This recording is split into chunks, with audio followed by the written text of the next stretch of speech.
Aviation Creative Radio at the Hangardeck Podcast. You're listening to www.hangardeck.com with your host, Pitchlock Pete, and co-host, Fast Eddie and Whitey. The show is brought to you by Leading Edge Aviation Consultants, the Hangardeck Podcast. We bring you amazing aviation talk and interviews. Straight talk for the aviation enthusiast. Now, the Hangardeck Podcast.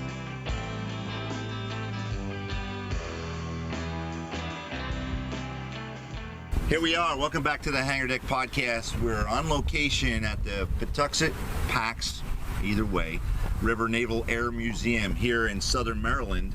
We're on site. You can see in the background is an awesome piece of naval history. Today's episode, I've got Whitey with me. What's going on, dude? Hey, good to be here in front of this awesome piece of Navy. Probably the most recognizable jet fighter the Navy's ever operated due to, its popularity with, of course, the movie. Yeah, and that's what we're here for. That's why we're here. I've got Dave Baranek with us. Call sign is Bio, right? That's it. That's easy. Just Bio. Bio. All right. So for the rest of this episode, all we got to say is, hey, Bio. Is it that? All right. Good. Works for me. Good deal. Bio good works. Deal. So we're out here recording today. It's Saturday, September 24th, 2016. We're going to talk with Dave Bio today about the F-14 and his career in the U.S. Navy. I think you're going to find some of this stuff really, really fascinating. Now, Dave is also an author, and he's got a couple of books he's brought with us with him today, Top Gun Days and Before Top Gun Days. We're going to talk a little bit about his time at Top Gun. But I want to give a plug out before we start our interview. We're still looking for a sponsor out there. So if you're interested in sponsoring the show at Hangardeck Podcast, drop me a line at info@thehangardeck.com. This episode will air on iTunes, and you'll find it on our YouTube channel. So YouTube, just search the Hangardeck and subscribe. Hit that subscribe button down there, and you'll be immediately informed on all our new YouTube channel stuff. So, all right. So, Bio, we're talking about this amazing aircraft today. This the F-14 Tomcat fighter. As we stand, or actually as we sit, thank you, museum staff, for providing it. Dan Bramos back there in the background. We're sitting next to this awesome fighter. Can you tell us, our audience, a little bit about some of the details regarding technology in the day of the F-14 Tomcat? Sure, Pete. Thanks. Thanks for having me here today. Thanks to the museum. And just to bring this out up front, when we were talking about this, you mentioned that the Tomcat was an interceptor, and we had a little exchange that some people may think of it as an interceptor, but really when it was designed, it was the Navy's fighter. And go back to the 60s when the Navy was thinking about replacing the venerable F-4 Phantom, certainly a legend by any standard, and Secretary McNamara came up with the idea of the F-111, single plane for multiple missions. The Navy tried it. It wasn't going to work at all. And this decision was also going on around the time that lessons were coming out of the Vietnam War. And the lessons included that a fighter needed excellent visibility, and so that's why you can see the Tomcat's got this incredible 360-degree canopy. And also the fighter needed to be maneuverable. So Grumman did an incredible job of designing this plane so that it had excellent maneuverability. And for the time when it was new, it was, possibly the best fighter in the world. Right. It was a sensation when it was at the Paris Air Show in 1973. Now, of course, aviation, I have to admit, aviation design continued to progress. So, the Tomcat started to show its age, but it was still a maneuverable, multi-mission fighter from when it started. In addition to being that maneuverable, it had unmatched long-range missile and radar capability. Right. So Grumman did a fantastic job when they put this plane together. So we've already talked about some of the technology. One, great radar. The AUG-9, excellent radar to support the Phoenix missile. Some of the other technology and set of technology design features. The the visibility out of the canopy, the maneuverability, the 20 millimeter gun built in, another lesson from Vietnam. Well, right. Let's stop right there and talk about the gun, because you you mentioned the venerable F4 Phantom. We're on the other side of us. We're staring at here at the Pax River Naval Air Museum at an F4 Phantom, and it's amazing. We're talking about both airplanes at the same time. I didn't think we were going to talk about the F4 Phantom, but you can't segue into the F-14 without talking about the F4. Initially not designed with a gun. Is that true? Oh, that's true, because of course anybody who's a student of aviation history knows that in the 50s designers and planners thought the air-to-air missiles were going to make the dogfight and make a gun obsolete. Right. And that was proven to be false. The Phantom guys did a fantastic job, both Navy and Air Force, of working, to overcome that design oversight. Choose my words carefully, and and the Navy. I mean, that's what started the Top Gun school. Was the Navy said, we've got a big problem, and they had a dozen fixes, and one of them was the Top Gun school, right, which started in 1969. Well, not to talk long and hard about the Phantom, but you mentioned the can. The can got put into the E model, which the Air Force operated. Why did the Navy not go with that model? Any idea You'd have to go back and ask them. Yeah. And there's some. We're going to talk about my books a little bit later, but there's a great book called Clashes about air combat in Vietnam, and it talks about how effective that cannon was in the Air Force's E models. So. Okay. Interesting stuff. Discussion for another time. Yeah. Next time we're doing the F4. Well, Raging Rick is not here with us today, but our co-host Raging Rick is a F4 Phantom pilot and an F-16 pilot, and I guess you're going to have to bring that topic up with him I'll again. Discuss with him. Yeah. Okay, so talking about Top Gun, it started out in '69. When did let's talk about your time with Top Gun. When did you? First of all, you don't graduate flight school and get sent off to Top Gun. You did some fleet time prior. I'll run through that briefly. Top Gun started in 1969. In the first few years, they were fighting. The students going through the class were in F4s and F8s, and the Top Gun instructors flew A4 Skyhawks, and I think they had some T-38s. But by the mid to late 70s, they had A4 Skyhawks and then F5Es and F5Fs, and those are good major improvements over the T-38. I showed up, so I graduated from flight school in 1980, got my wings, did a year of F-14 training, went to my first fleet squadron in '81. And I went through Top Gun as a student in 1982. And it was a 5-week class, and it was possibly some of the best flying and best experience I had in my entire, almost 20 years of exposure to aviation. Just the instructors were incredible. The challenges that they gave us were challenging. How about that? And or the situations were challenging, and the experience was great. I worked with a great pilot. We had great wingmen. I mean, it was just fantastic. It wasn't easy, right? But man, it was great flying. So a lot of lessons learned they applied from Vietnam at Top Gun, right? Oh yeah. So when I went through it in '82, the air war in Vietnam had ended about 9 years before. So it was the latest combat. Let's see, the Falklands was right around that time. There were some lessons there, and Top Gun stayed on top of experiences worldwide, right, and applied them, as appropriate. So in the 5 weeks of training, we started out with 1 versus 1, where we'd go out and have tight dogfights against Top Gun instructors. We progressed to 2 versus 2, and then 4 versus unknown. And as I was reading excerpts from your book, I gotta say, 1v1, 2v2. I'm a P3 guy, but I've seen the movie over and over and over. It's like I recall that movie, and they refer to 1v1, 2v2, and all that kind of stuff. So for us non-fighter guys, I guess. Well, that was one of the things in the movie. It's a movie, into the movie. Let's go back. They did a nice job of bringing some of the real world into the movie. But so I went through as a student. Sometimes we flew over the ocean. the most challenging hops were over the tax range near Yuma, Arizona, over the desert out there. Great environment, for a big multi-airplane gauge scenario. And we flew intercepts to engagements. And so we tried to use, our missiles, AIM-7, AIM-9. I mean, it was just a tremendous experience.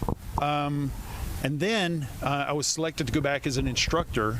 And so I completed my fleet squadron tour, which is you have to do. Right. And I returned as an instructor in August 1984. And I was there from 84 to 87. Wow. Nice. Pretty awesome. I So- mean, go ahead. I was just going to segue into the next question. Flying the mission flights at Top Gun as an instructor versus flying real-world combat air patrol type stuff. I mean, obviously they're going to try to be as realistic as possible, but in reality, could you say that the instructor time flying mirrors that? The time as an instructor would be more like being a strike lead in the fleet, because you are responsible for everything: the planning, the mission objectives, radio frequencies, navigation, fuel. And then once you get in the air, you're responsible for the execution of the flight. So even though you've got, 2, 3, 6 Top Gun instructors with you as the mission commander, you have done the planning and you make sure the execution happens. It's any of the people in the audience, or if you know people who are naval aviators, pilots, or naval flight officers, if you're a combat strike lead, you do the same thing. In my career, I was designated as a strike lead, but I have to tell you that was very challenging. And so I would always look at the Hornet pilots, Right.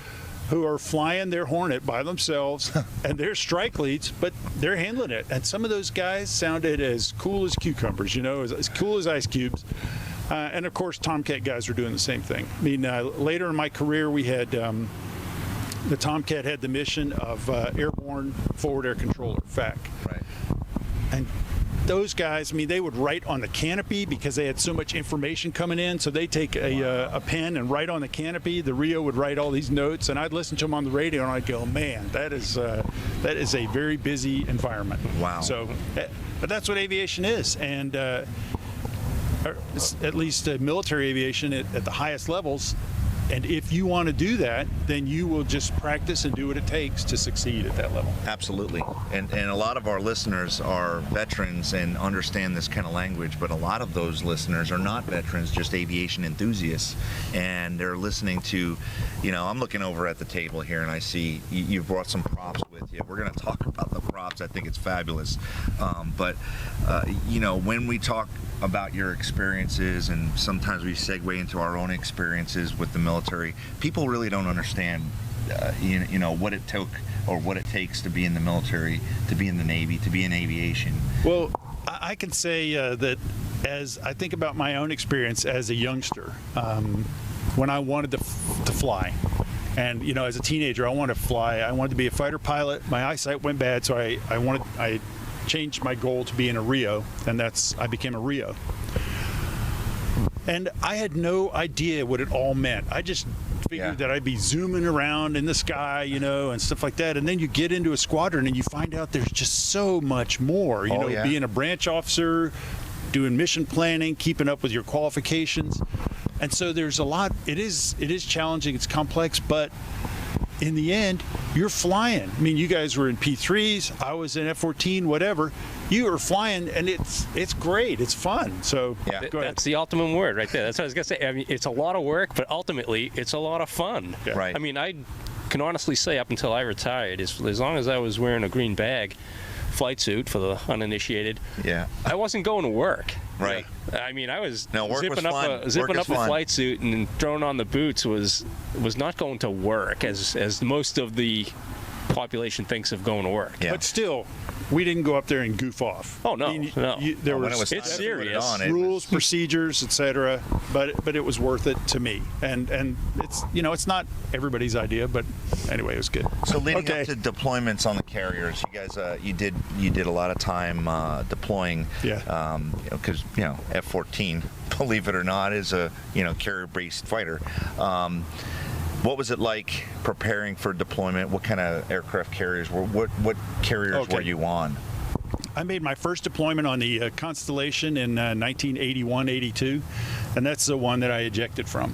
Which, wow, that was a fun story. Well, let's hear that story. I want to hear that story. Well, and then I deployed on Ranger 3 times with VF-24 in 1984. And the Ranger is a World War II. No. This was the new Ranger. Oh, the new Ranger. Okay. Yeah. And with VF2, 87 and 89, and then I deployed on Nimitz, my only nuclear deployment, with VF211 in 1997-98. And I got to tell you, nuclear carriers are the way to go. Yeah. So, preparing for deployment, the good thing is, and you guys went through the same thing, the Navy has a great culture of lessons learned and experience. So even though my first deployment was first for me, 2/3 of the squadron had already been on multiple deployments, or at least one. Right. And so everybody watches out for you. There's people that have done this before. They've figured out how to do things right. They've figured out what the mistakes are, and they avoid them. That's the only way to get through one of these, because it's a huge evolution to move an entire fighter squadron onto a carrier. All the tools, all the people, everything. And then we flew the jets out there, and that was like, finally, we're on the carrier. Let's get out of here. What's the feeling when the first Tomcat lands on the deck for the ship? I mean, everybody's like fired up, aren't they? Well, the Hornet guys didn't really care, Oh, here they come again. Oh yeah, that was it. And even for your squadron, it's a great feeling, and for each squadron, it's the same thing. A6 guys, when their planes flew out there, because you've been preparing, anticipating, and finally, when the planes start to fly on, you're about to get out of here and get going on deployment. You're the pointed tip of the spear, and it's a feeling that only veterans can appreciate. So let me tell you about my ejection real quick. Yes, hear that. I want to hear this. So we were in the middle of the Indian Ocean, December 19th, 1981. I'd been in the squadron about 6 months, 7 months. I was flying with the commanding officer. We come back in the afternoon. Single bar, double bars? What, me? I was a Lieutenant JG. I was a brand new JG. All right. 02. We come back from a fun flight. I still remember the flight. Afternoon landing, we come in, we land. As soon as we catch the cable, we slow down, and then I realize I'm sitting upright in my seat.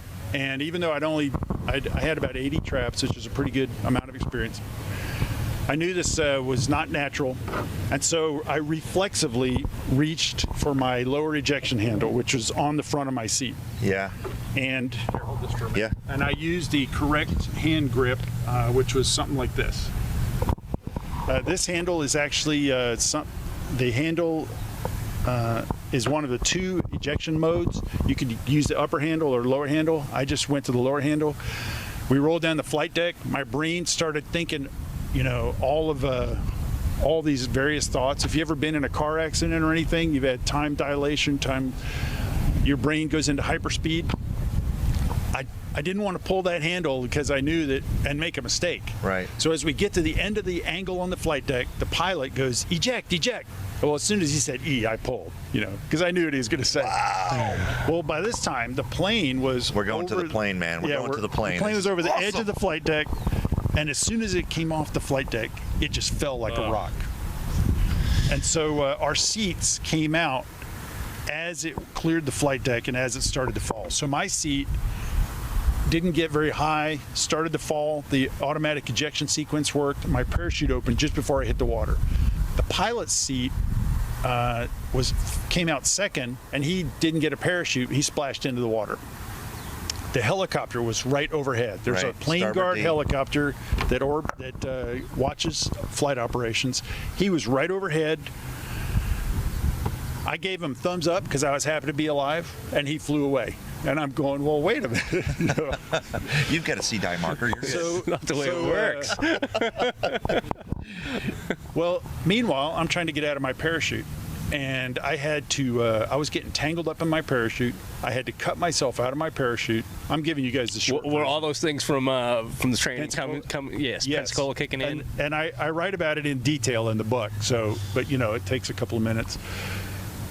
That's an excellent point. I was doing things without even thinking about it. Muscle memory. Yeah. So when I needed my switchblade, I didn't think which pocket is my switchblade in. I just popped it open, bip, cut the lines. The helicopter came back and they picked me up. So they picked me up. We went to pick up the skipper, and they put a swimmer in the water. So when we got back on the carrier, they told me, they go, well, we didn't put a swimmer in the water for you because from the air they could see that my parachute was starting to get pulled in by the vortex of the ship's wake, and that I was still tangled up in it. So they go, we wanted to get you out of there as soon as possible. So I was going, I'm glad I didn't know about that at the time, because I didn't need anything else to worry about. So, I mean, it was an amazing experience, and I was fortunate. I had good training. I did what I was supposed to do, and everything worked out, correctly. So great story. Oh my God. All I'm thinking now is why didn't Goose go for the lower handle? Yeah.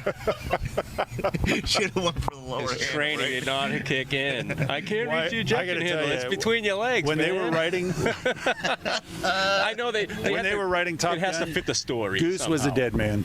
Yeah. Oh wait a minute! If no one has seen the movie, sorry. Yeah. Oh, you just ruined Spoiler it. alert.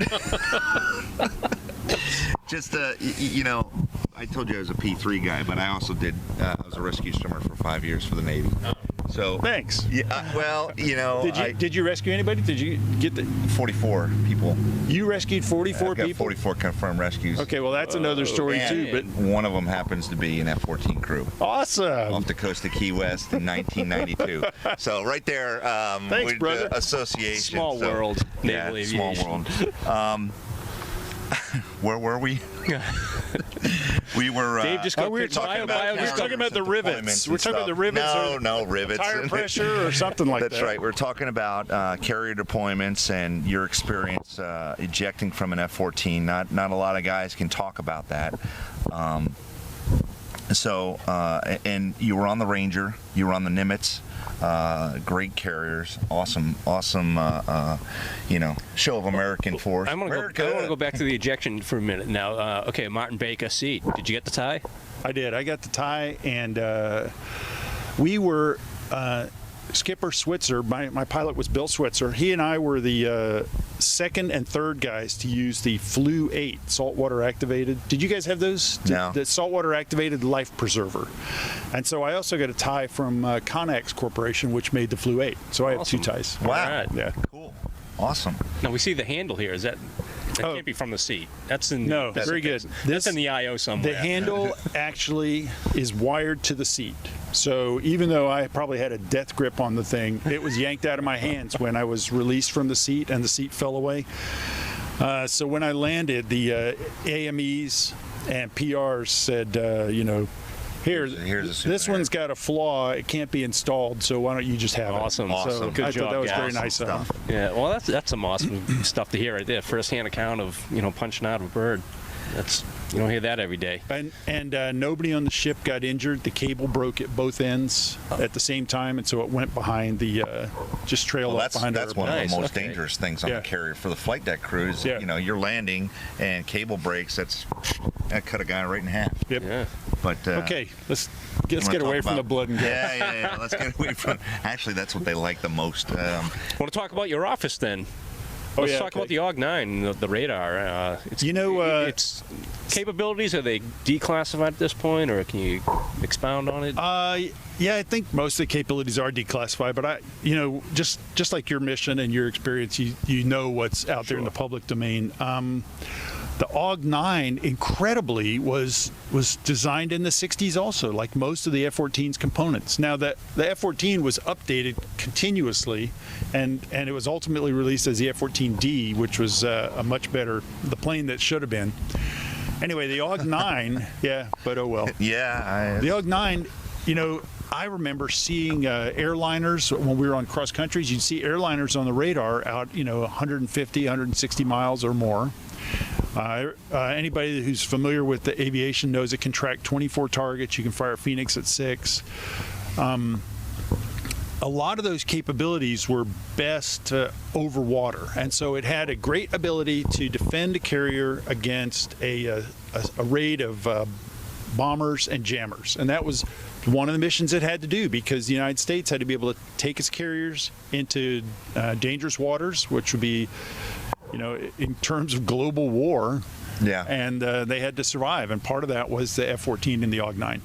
So what was and training for those missions, I'll just say this real quick, training for those missions was relatively boring. Right. You'd be out there on a cap station watching the darn radar, and usually when you're training, there's very few targets. Right. So the best training for that was in the simulator, where you could load up the simulator with a bunch of jammers and stuff like that. But of course, then you're flying a simulator, which is not very much fun. Not the realistic thing, yeah. So what we did with the AUG-9 was we used it over land in the fighter mission, tracking incoming fighters and trying to break out the formation,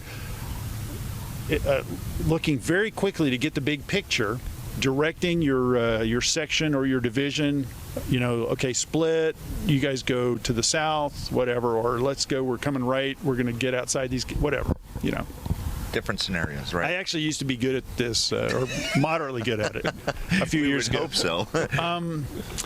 And I was talking to a recent Top Gun instructor about the benefits of the newer radars, because the AUG-9 required a lot of operator skill to tweak over land. It just did.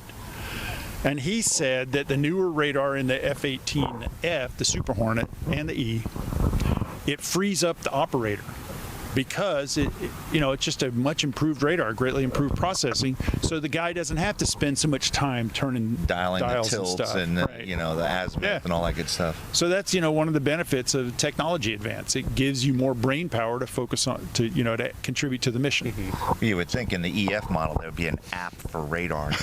Push that app. Right there, it's on your phone. Yeah. Right. No, that's awesome. That's in the end of the F-14, they were using it as a ground attack aircraft. Oh yeah, that came about, and there was an excellent book called Bombcat that briefly gives the story of how the Tomcat got into the air-to-ground mission, and it came about in the early '90s when the A6 was being retired, and the Navy said, we do need more strike platforms. Right. And we got the Tomcat out there. We can't afford a single mission airplane. I mean, it had the TARPS mission, which it was good at, but that's like a half mission, not a dedicated squadron. So anyway, so the air-to-ground mission was something that Tomcat crews picked up, happily, because it meant new life for their airplane. Yeah, new life, new mission. I'm in the fight. Yeah. And when I went back as a squadron commander in 1996, XO and CO in 1996 to 98, the young guys embraced all of the strike mission, the newly complex fighter mission, the strike fighter weapons and tactics program, which was all very different than I had experienced in the 80s. But this is what they knew, and they just said, hey, what does it take? I want to be good. I'll do it. Right. Well, cool. I think we're at that point in the show that we really want to talk about Top Gun. Wait a minute. Do you want to use my other? Do you want to use my other? Well, let's talk about this other prop first. Exactly. Because I know if we get into Top Gun, we're going to be talking about 15, 20, 30 minutes on Top Gun. I'm only doing this because I was thinking, okay, what can I bring that these guys would really be amused by? Because they've lived the life and everything, and occasionally. I do some speaking, give some talks, and people ask me, what if you have to use a bathroom in the airplane? So, okay, I'll keep this. I don't see any kind of bathroom back here. I'll keep this family friendly. So I saved one of these from my flying days, and we called this a piddle pack. And I'm not going to go into too much detail. This is the, it says... Oh, you even have directions on it. Yeah. I don't want to see those. Bag, pilot relief, male. Okay, so it's got a sponge in here. It's got a tube. Right. And that takes care of that. There you go. Okay, so done. that's the piddle pack there. I don't want to put that So if you ever up front. ask the question, how do these guys go to the bathroom, All right. there you have it. So Okay, let's get going to... you got it. It's part of American pop culture. The movie Top Gun, we all grew up on it, the younger guys. You were fortunate enough to spend some time at Top Gun. So what is expected of, we kind of already talked about what's expected of pilots and Rios at Top Gun because it's a 5-week program and it's very intense. You know, can you give us a little background on you know, how your role at Top Gun during the movie? Oh, yeah. A little bit about Yep. your role there.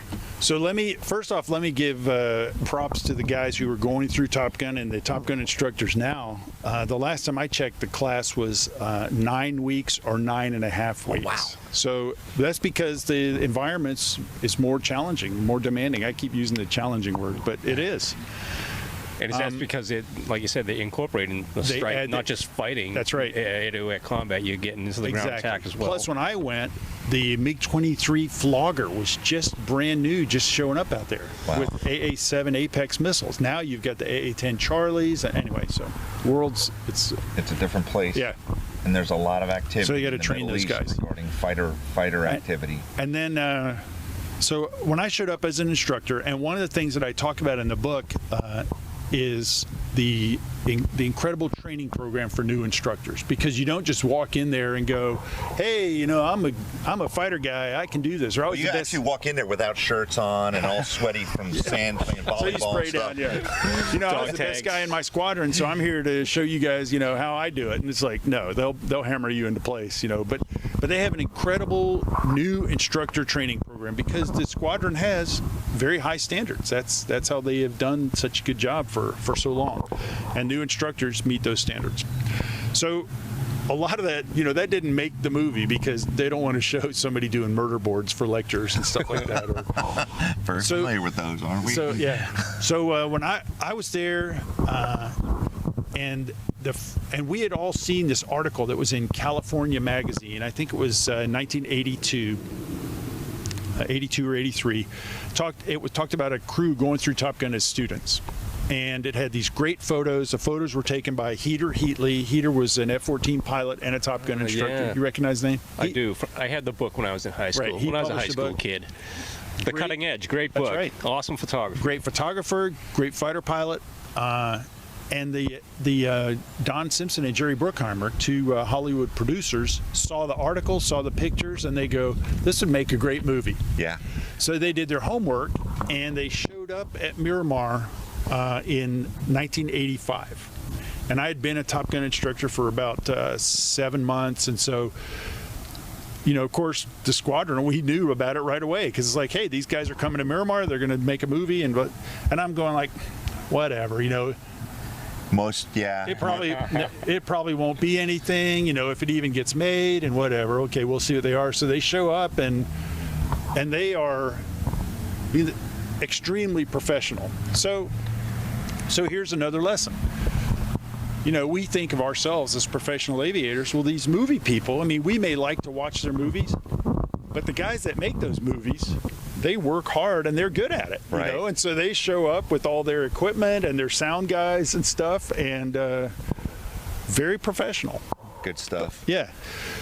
Well, before I left out something good. They showed us the first version of the script, and it just was not acceptable. Let's just say that. No, it had some flaws, and they had to kill Goose. That's why. Yep.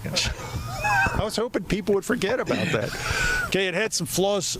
Now, to their credit, they said, the movie people said, hey, we're not sure what should happen here, what's appropriate. Right. You know, so can you help us? So they did seek our help. So that's of course. Yeah. You know, it's got Navy written all over it. Yeah. I mean, they couldn't have made it, you know. I mean, there's some cheesy moments in the movie, but oh yeah, you know, well there would have been more. Yeah. I say that now at my age, but 20 years ago. Oh, it was a good movie. Everybody was buying Ninja motorcycles and strapping patches on their flight jackets. I'm of the generation of guys that joined the Navy around, you know, '88, and there were definitely guys in boot camp who were there for one reason only, and that's because they saw the movie Top Gun, and they wanted to go work on Tomcats. Right. Yep. Good luck to you. Yeah.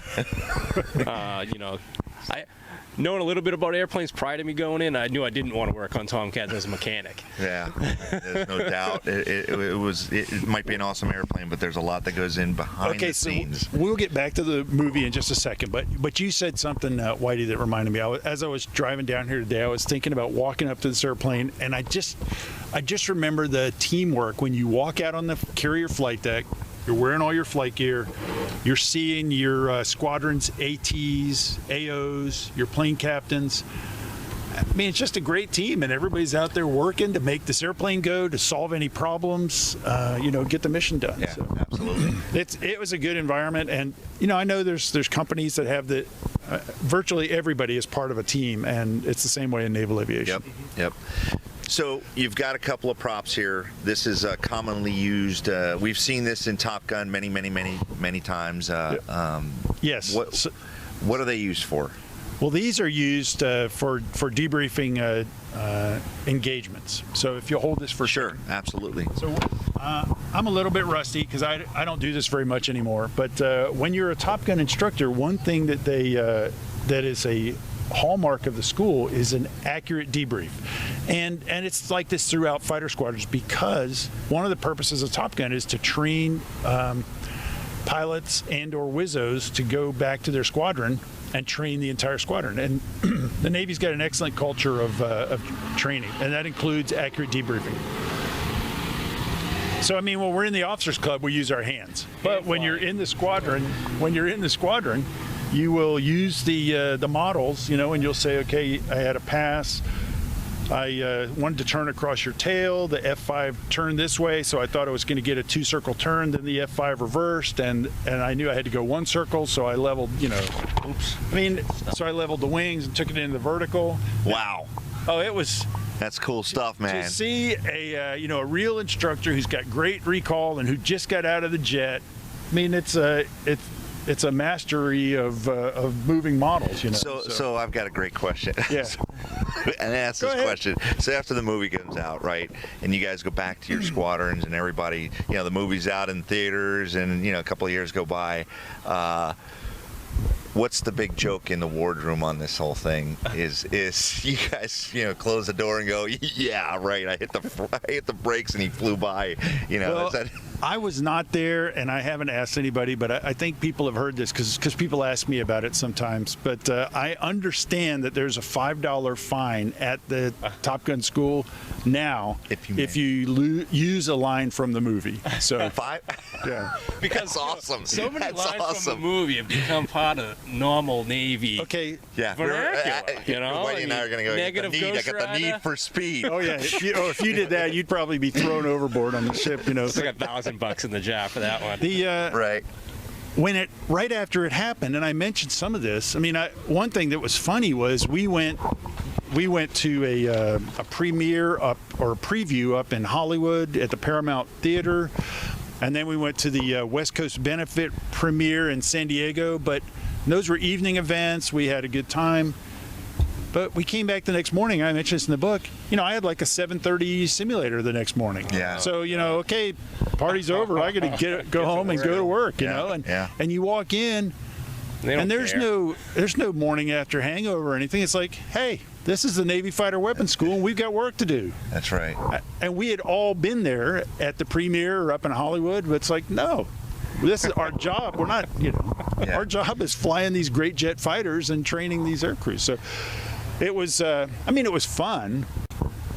Of course. What's not fun about it? You compartmentalize it. So I got to do what was on the Stennis. They were doing some movie we were flying Starboard D4.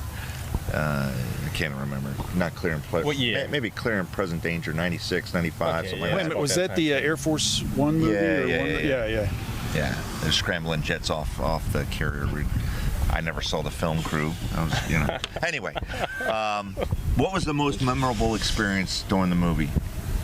Oh, during the movie? That you participated in either consulting, talking about? Well, I would have to say that it's in the first chapter of the book, and that was I went out to do a flying scene, and this was my second flight to film the movie. And we were going to do the head-on passes where... There we go again. Head-on pass. Where we had 4 pseudo MiG-28s, and then the 2 Tomcats. So Jester's coming at you. No, this was the MiGs. These are the bad guys. Yeah, the bad guys. And so we normally, for air combat training, we did a 500-foot bubble around each airplane. So you didn't get within 500 feet. That was training rules. So we did a warm-up pass at 500 feet, but the movie producer says, hey, that's not close enough because the planes will look like specks on the screen. So I was flying in a two-seat. They had one of the MiGs was a two-seater. Okay. F5F painted Got black. it. I was flying in that. My pilot was Rat, and he came up and talked to Bozo, who was the F-14 lead, and they said, oh, you know, we can do this. We can refine this. Let's get closer. So they talked about, okay, as we're doing this next pass, Tomcats, you do not make collision avoidance adjustment. Because Right. you don't want, okay, I'm going to adjust to the left, and the other guy goes, I'm going to, you know. Yeah. So now Tomcats, you stay still. We will not hit you. Promise. you promise. And then we adjusted the F5 formation. Yeah. So we said, okay, Tomcats, you stay stepped up, you know, wingman, you know, whatever. So Maybe 200 feet up, 200 feet well, you've out. got 2 versus 4, so you've got to account for 6 airplanes, you know. So we did a second pass, and it was quite a bit closer. And I'm going, oh, man, that was good. And then the director, Tony Scott, the British guy, comes up on the radio and goes, well, that was better, boys, but we need to get closer. And I'm going like, what? Going, oh, shoot. So Rat and Bozo, you know, talked it out real time, and we did one more pass. And this time when we did our pass, I could hear the F-14s going by. And from, you know, I did a lot of flying. Yeah. And you did not hear the other plane very often, but I could hear the Tomcat go by. Wow. And after we did that one, That's pretty awesome. Tony Scott goes, I think that's got it. You know, okay, good. So. Yeah, we're out of gas. We can't do another pass, by the way. But a lot of the movie scenes were they were like the volleyball scene, and I know you know what I'm talking about. They were like the volleyball scene. To film the volleyball scene, they didn't play a volleyball game. They had the actors out there doing one thing: hit the ball. You know, hit the ball. Right. And then they stitched it all together. Sure. Yeah. Clipped it all together, So the right. movie scenes were like that also. We didn't go out and have this great, magnificent dogfight and they filmed it. No, they filmed little snippets of it and then they put it together. Nice. And I got to go up to, I was lucky I got to do this. I got to go up to Paramount after filming was complete with a pilot, Smegs, and we went up and helped them cut the scenes together. And that was fascinating to wow, work that's cool. on the film editing That's machine cool. at Paramount. So Great stuff. I mean, it was just Good experience. It was yeah. cool, yeah. Unique. It was fun. Absolutely, absolutely. Your books are, and I'm going to hold these up for the camera. Thanks. Top Gun Days and Before Top Gun Days. Before Top Gun Days. This one is about my first F-14 squadron, VF-24, and my Top Gun instructor experience and making the movie Top Gun. This one is about the training in Pensacola and the F-14 RAG, and it's got some fleet stories at the end of it, just to show that there is a payoff for all this training, you know. So this is the prequel, Before stuff. Top Gun Days. And these are available. You wrote, where can we find them? Where can we find them? You know, the easiest place is going to be an online bookstore, Amazon.com or BarnesandNoble.com or something. But also, I do book signings at the Smithsonian. Oh, really? Udvar-Hazy Museum. Oh, great. Usually once or twice a month. So, and that's on my website.